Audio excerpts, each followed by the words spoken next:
Your true wealth is your time and freedom. Money is just a tool for trading your time. It's a container to store your economic energy until you're ready to deploy it. But the whole world has been turned away from real money and has been fooled into using currency.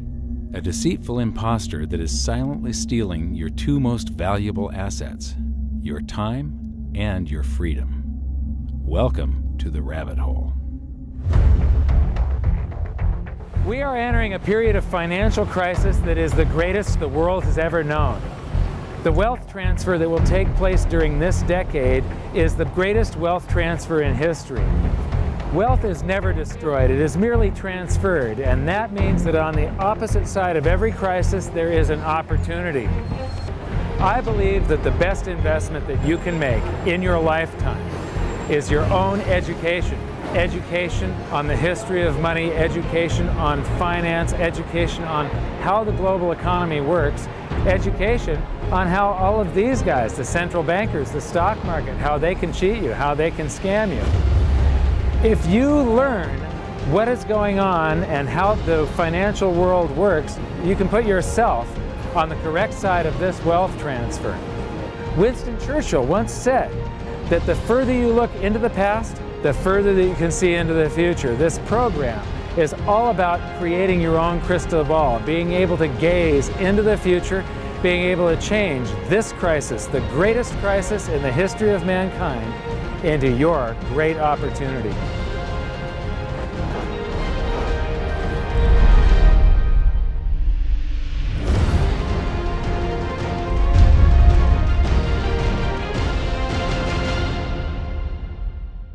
The hidden secrets of money, some of them are hidden in plain sight. They're like right in front of you. The way the monetary system works is something that isn't actually hidden away from all of us. It's out in the open, but it's complex and people just they can't see how it works. It's hard for them to imagine that we're living in such a hoax. Others are meant to be secret, but the truth is slowly coming out, like the Federal Reserve being a private corporation and not really part of the U.S. government. But when I started studying this, what I found was that there was no place that I could point people to where they could get it all in one spot. And so I basically decided to write my book about it and consolidate monetary history, economics, the markets, fundamentals of gold and silver. There's a lot of smoke and mirrors in economics, and I've sort of made it my job to lift the fog for people.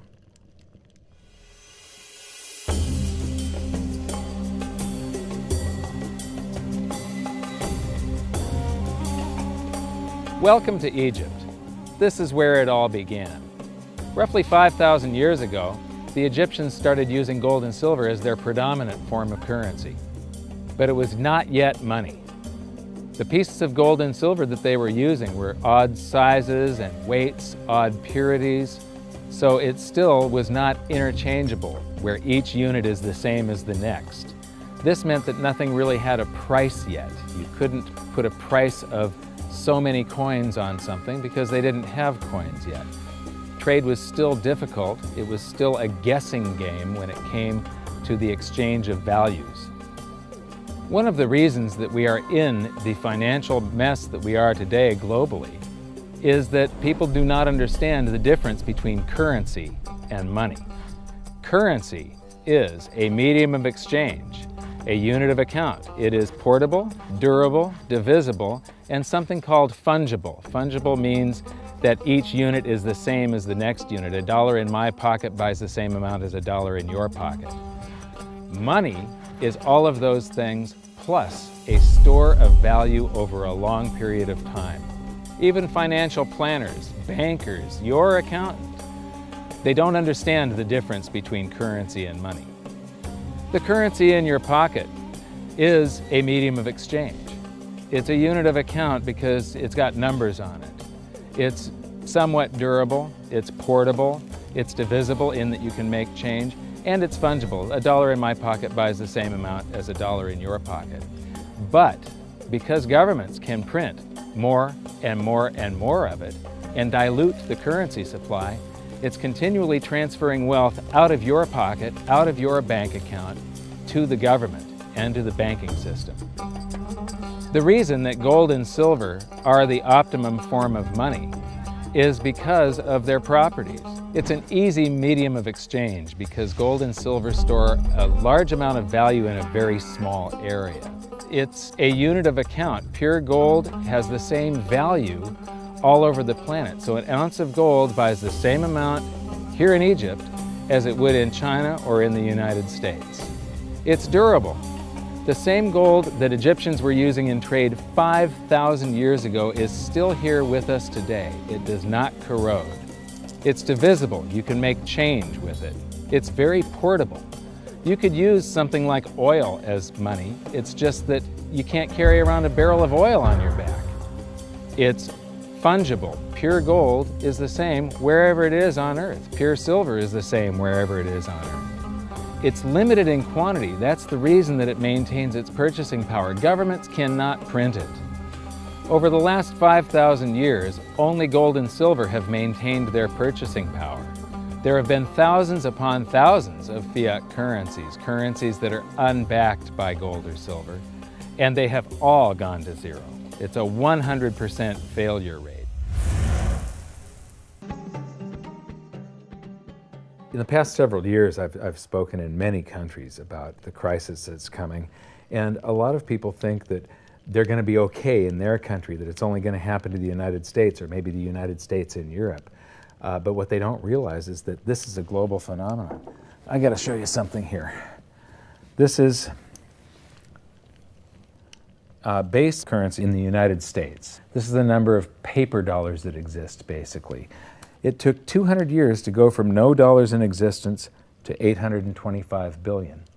And then we had the bailouts, and then we had QE1, quantitative easing 1, then QE2, and then we had QE3, and then QE4, and then soon we're going to have QE57 and QE382. And it isn't just here. This is what the Canadian currency supply looks like. This is Australia, South Africa, Russia. Now, this starts out in just the year 2001, and this is like 18 times more currency in existence in a little over a decade. Here's Singapore, same story. Look at that, since the crisis, just bam. India, China, every government on the planet is doing this insane deficit spending and expanding their currency supplies, doing bailouts, and history shows that there is no example of this turning out well. So that all seems pretty scary. However, this is going to happen, and you can only play the hand that you're dealt. But the great news is that gold and silver always end up doing an accounting of the expansion of the currency supplies. Basically, the will of the public and the free markets. When governments do this kind of stuff to their currency supply, they debase it. Eventually, it comes back in inflation. People sense the loss of their purchasing power. They rush back to gold and silver, and they bid the value of the gold and silver up in the country until it meets or exceeds the value of all the currency in circulation. This is a process that's been going on over and over again throughout history, except this time it's happening on a global scale. It has never before happened in all countries at once. And that means that this is the greatest wealth transfer in history. Therefore, it's the greatest opportunity in history, and it's not going to happen again in your lifetime.